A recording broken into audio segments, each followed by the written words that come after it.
Welcome to Santabarbara Now. I'm your host, Assemblyman Angelo Santabarbara, and today we have a very exciting show because we are going to be talking about an event that actually took place here at Proctor's Theater, and it was filmed by OSM, Open Stage Media, live, first of its kind, telethon, and it was called the Miracle on Craig Street Telethon. And my guest is a very special guest because we're going to be talking about that telethon and why we did it, how the event came to be, and what Miracle on Craig Street is. And if you're in Schenectady, if you live in Schenectady and you don't know what Miracle on Craig Street is yet, that means you haven't been watching TV and you haven't read any newspapers lately. But my guest, Marion Porterfield, City Council Representative, thank you for being here and for sharing some time with us. Well, thank you very much, Angelo, for having me on the show today. So Miracle on Craig Street. So we had a fantastic event. Yeah, it was very, very exciting, a lot of energy in the room. And this is a telethon that if you missed it, if you're watching at home, it will be re-aired on OSM. Yes. I think it'll be on demand at some point, but they're going to be re-airing it on the channels. But tell us how that's a really telling name, Miracle on Craig Street, because it has to do with the Carver Community Center. Tell us how we got there. Yes. Okay, so Miracle on Craig Street is an effort to reopen the Carver Community Center, which closed in December 2013. And the way it came about is that there's a young lady who really started the movement, Miracle on Craig Street, Rosa Rivera. When she heard that the building was going to go up for auction after having been closed about a year and a half, she just said, well, this just can't happen. So really, at that time, it was like 48 hours to really get started and raise $150,000. That was the asking price. So it started out as the 48-hour miracle. And so there was money raised, and the building did not get sold. So as we continued to raise money, the name became something that would carry on, which was the Miracle on Craig Street. So the effort is to buy the Carver Community Center, to reopen it, and to start programming in the center once again. And of course, we came up with the idea of the telethon, but you had raised quite a bit of money even before the telethon. And the telethon, we were just over 8,000, and I think that continues to grow. Yes. And that's one of the reasons why we're here. And I found that the phone started ringing right from the moment we started it. And because it is something that's important to our community, there's a lot of programming, a lot of things that happen there that people may not know about. What are we trying to restore, and how will we move forward once we do have the funds to make this happen? Yeah. First of all, let me start out by saying you're right. We did raise money prior to the telethon happening because it was really important to let the message be that the community was really invested in this. So our first ask was from the community. So as a result of that, we raised $23,000. And that was and what's interesting about that is you had bake sales. Bake sales, dinners. Yeah, dinners. And one of the dinners you had to raise money. And well, the neighborhood association actually did a dinner and donated half of the proceeds. But when I say dinners, I mean people actually sold dinners, and we delivered them to the schools, to whoever purchased dinners. Actually, where you're in the kitchen cooking and selling the dinners, sort of like spaghetti dinners. There was chicken dinners, and so had several of those. So any kind of grassroots efforts, there were young people out there doing bake sales. Everything, kids were donating like $3. It's what they had. Yeah. It would show that they were invested. So as a result of all of that effort, it was like $23,000 raised even before we started. And so we saw people responding to this effort. We do have to save this. So we saw people, like you're saying, even if it's $3, they wanted to make sure it went towards the cause. Absolutely. So people donated from all kinds of places, and everyone didn't live in Schenectady. There were people outside of the state actually who used to live here, know about Carver, and wanted to support the effort, loved what's going on, and have done that. So we continue to do that. And you asked about programming, so I also want to mention that some of the programs that really came out of the Carver originally, like currently we have Hometown Health Center. That started out of the Carver Community Center as Carver Health Services. And that's something that people may not know, but it's important to know that a lot of these great programs come out of the Carver Community Center. Right, Carver Counseling came out of the Carver Community Center. Foster care program came out of the Carver Community Center. So there were a lot of things that began there in the Carver Center, then outgrew that and went on to be independent programs. So, it's important that people know that, but also to know that programs like the after-school programs that were there, and recreational programs, and food services, all kinds of things went on there. And it was also a meeting place for the community to come together as well. And when this day, these 4 hours that we did this telethon, we saw the people that were affected. Yeah. We heard the history firsthand. We heard the stories. Yes. And there was nothing better than to hear these testimonials Absolutely. of how it has actually changed people's lives, and they would not be where they are today without having that resource there.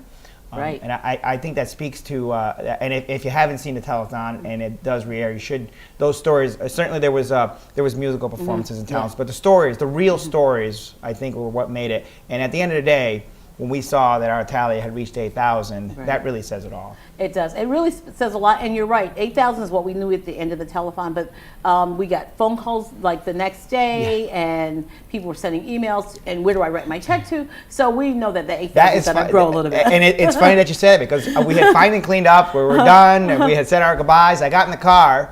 I got a call. I didn't know the telethon was going on. I want to send something in. Where do I send it? I got a call from an individual in the community, and I gave him the number, it did continue. Yes. Even though the show was done, people it continued because the word kept spreading.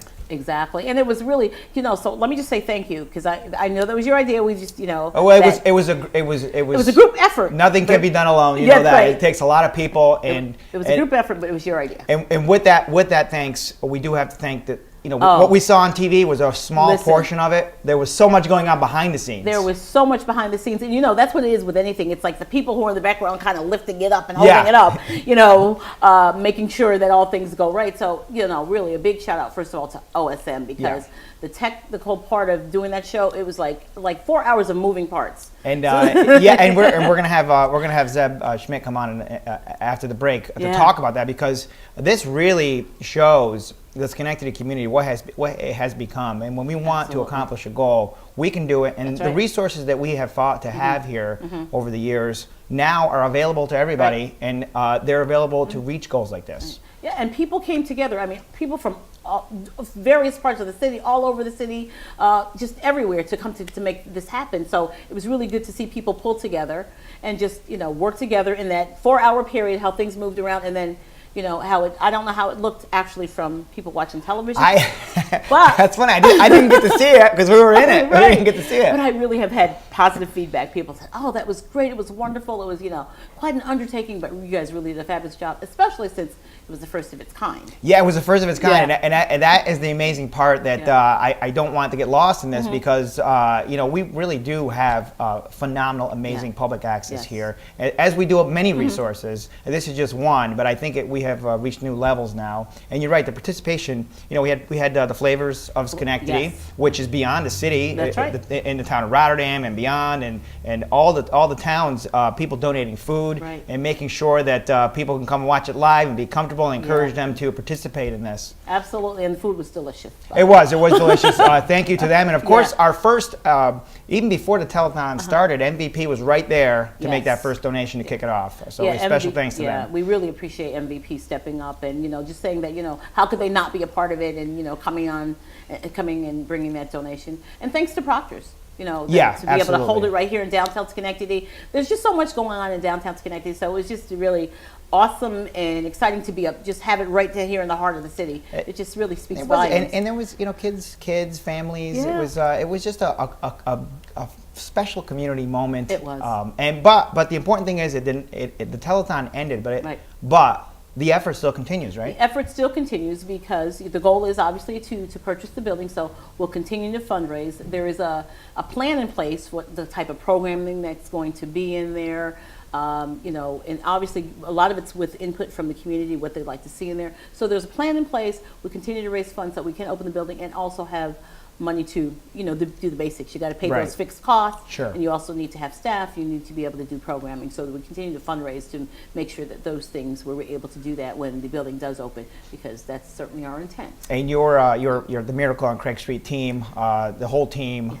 Special thanks to everybody that was involved, because we had lived this telethon before it actually happened, because all the meetings that took place. So special thanks to them and all the volunteers. So we have a website that people can go to.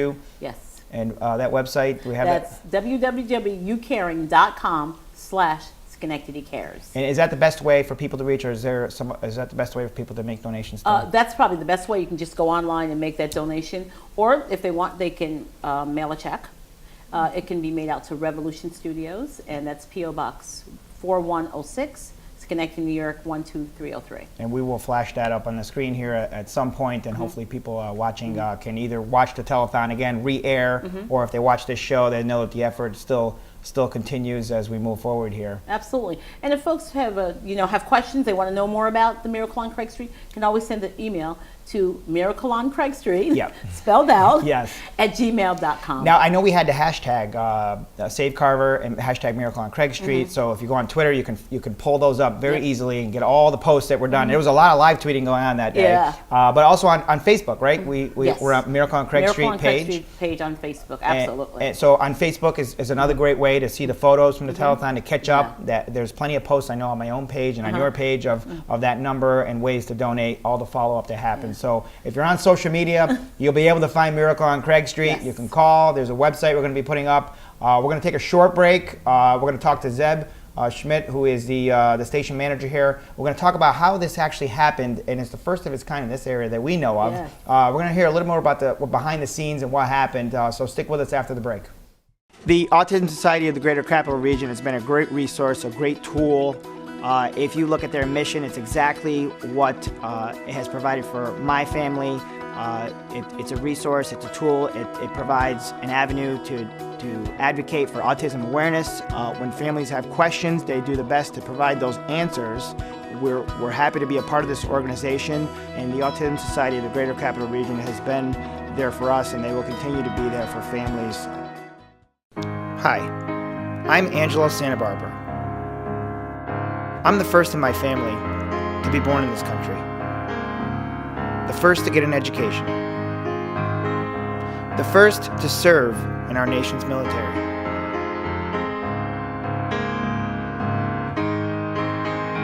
I've lived here my whole life. It's our home. And I'm the first in my family to be an assemblyman for the place we call home.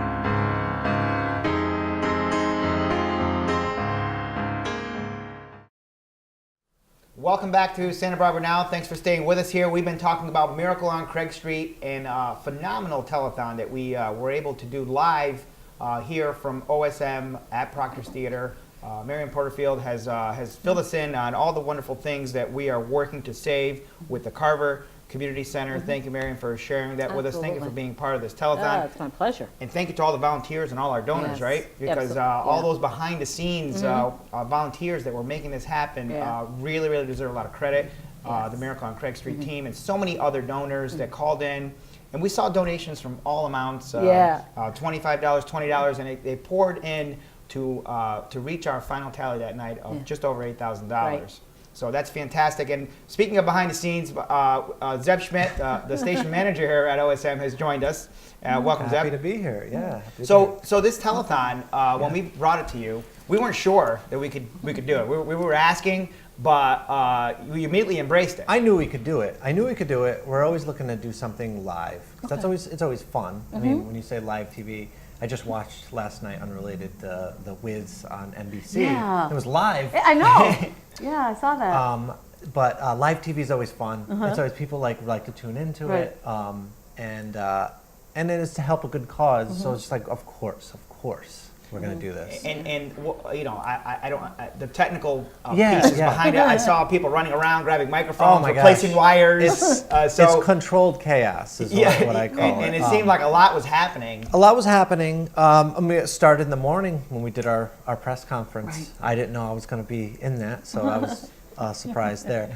But then we started setting it up. We started setting all the tech up. There's a lot that goes into it. And then 10 minutes before we were going to go live, we blew a fuse. So the power went out. Oh my gosh, so we're running around, bumping into each other. It was crazy. We finally got our things together. It was 5 o'clock. We have to go live. So we weren't really prepared to go live, but we said, you know what, I'm just going to hit the switch.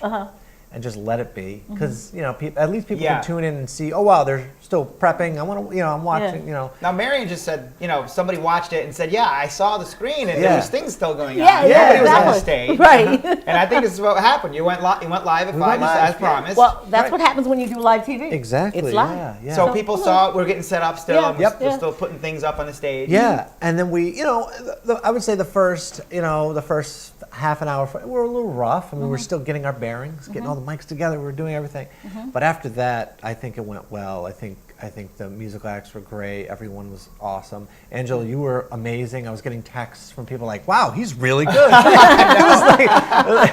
I was trying to get those phones to ring. You know? Yeah. So it all came together great. I think it was a blast doing it. It wasn't. I mean, once you get going, I mean, it's those 4 hours go by pretty Yeah, quick. Yeah. They did.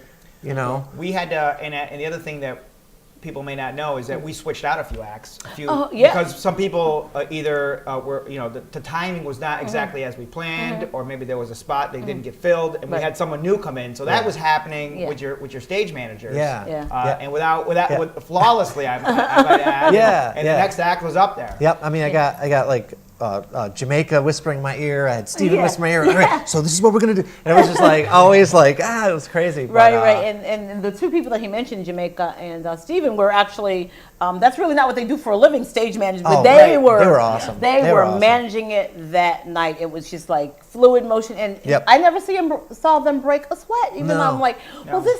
They're like, okay, just calm down.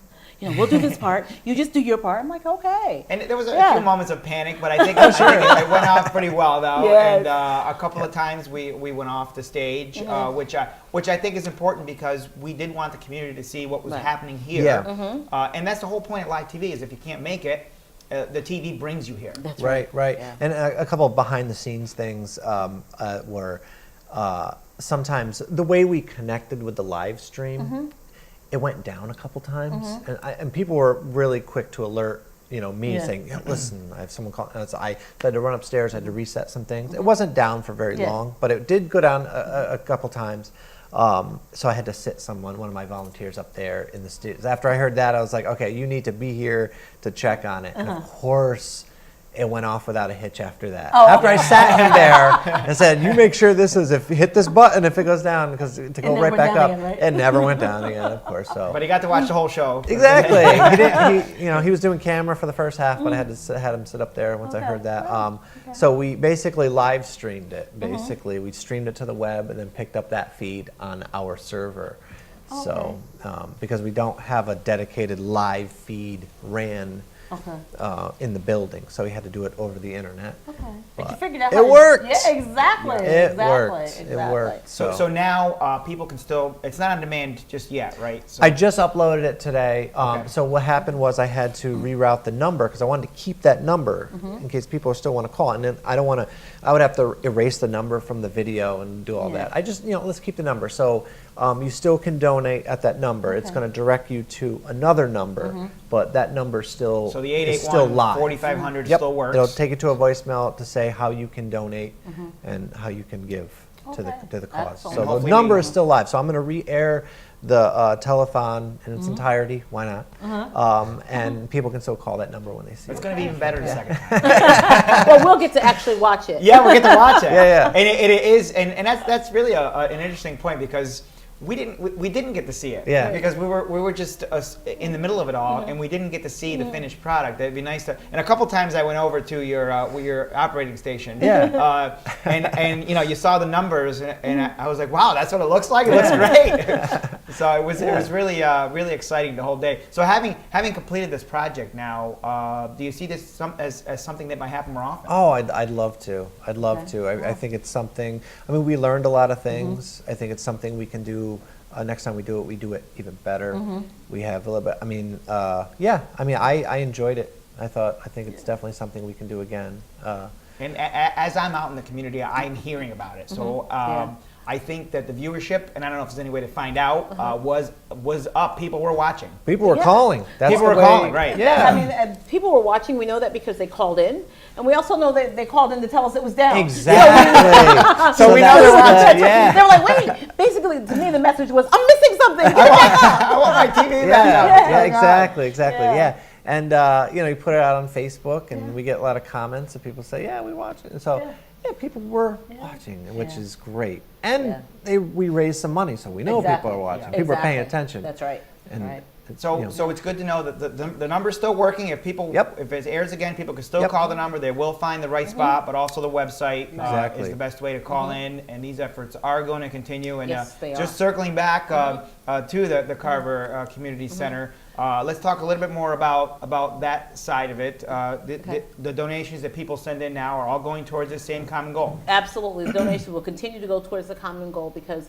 we need to initially raise $200,000. That's our initial to know that we can get it open and have money to be able to do programming and everything. So we're not struggling through that first initial part. Obviously, beyond that, we'll continue to break for grants and do everything. But initially, that's our we want to make sure we get to that goal. So people watching, not to rerun the telethon. People watching, if you missed a telethon, if you just found out about it, you can there's still a chance to participate. And the way to do that is it'll re-air. Zeb, do we know when it's going to re-air? I don't have any dates right now, but we're going to put it in heavy rotation. The OSM.org, openstagemedia.org is you can absolutely go to the website and find out. And find out your programming schedule is on there, so you can catch it live. And it'll be on video on demand as well. And I'm waiting for that myself, so I can share it on my my social media. I'll send you a link. And certainly any of the Facebook pages, any of the social media, you'll be able to find ways to help, ways to donate. And certainly, if people have questions, they can call my office. They can call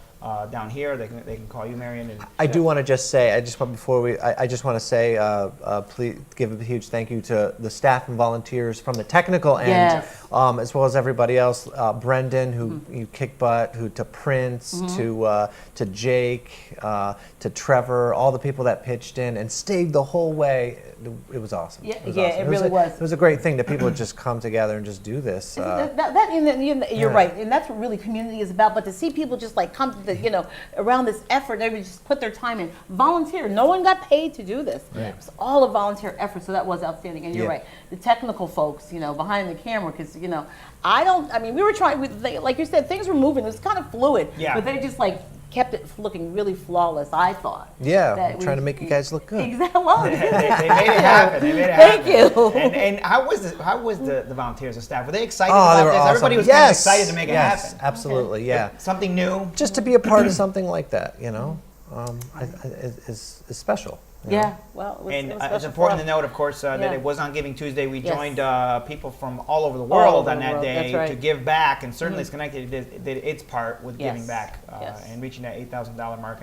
And I'm very curious now and anxious to see where it will end up with airing this show, and knowing that it's going to re-air. That number will continue to rise, and certainly people watching can be a part of that. Yeah, and I'd like for us to have some more of this conversation maybe in a couple months to see where we are and what we're doing. But we continue to, on our Facebook page for Miracle on Craig Street and Miracle on Craig Street supporters, those are two different pages, that we continue to update people to let them know where we are with things and how things are moving along, so people can follow. Once people are invested in something, they want to know what's going on. They want to know what's going on, and we want to make sure that they know what's going on. Absolutely, and we will have you back to update us on the progress and how close we are to reaching our goal. Absolutely. And one more thing on the public access side, and I always point this out, this is what it is. It's public access for the public. It is available to everybody. It is the perfect, this telethon was the perfect use of public access. It was just it hit every kind of thing what we're about, is serving the public.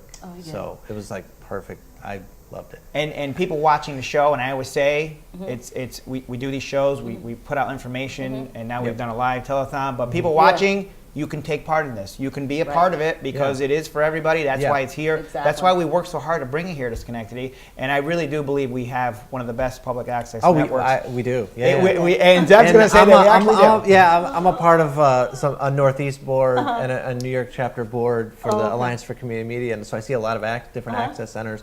And we do a pretty good job here. Yeah. I hate the tap. Okay, let me do it for you. But I'm proud of what we accomplished. Well, because you're doing a great job. It's outstanding, and to have all the different shows and all the variety of things that you bring. And it takes vested interest. It takes people like the Assemblyman, it takes people like you to really contribute too. you know. It is. I call it amazing because I believe it is amazing. I do watch the shows. We're in HD now. We have we are operating at levels that I have not seen anywhere else. Okay. I don't know if they do exist, but I have not. And Zeb, you would know because you're on the board, but I haven't seen it anywhere else like this. So hats off to OSM, the proctors, and for the work that you're doing here. And Schenectady really has embraced the idea of public access. Yeah, we've been here for a while. Yeah. We've had it for a while. So with that, we're just about out of time. I want to thank both of you. I want to thank all of your staff, the Miracle on Craig Street team, all our donors, MVP, Flavors of Schenectady, for being part of this telethon. It couldn't happen without the OSM team and the volunteers and everybody that participated. Everyone. And I just want to, we can't say thank you enough, but we do want to remind everyone that if you missed it, it's not over. There's still a chance. We're going to be flashing that number up during the show. Sure. You can call in and be a part of it. So with that, thank you so much, Marion. And we will have you back on. Zeb, this is the first. Certainly, I hope it's not the last live telethon we do here. Happy to be here. And so we may do another one at some point, or we may see more of this from other groups as well. But I think we showed what we can do if we want to. Yes, absolutely. Yeah. So thanks for joining us here on Santa Barbara Now. Join us again when we talk more about great things happening like this wonderful telethon, and we'll keep you updated on the Miracle on Craig Street. Thank you, and join us again.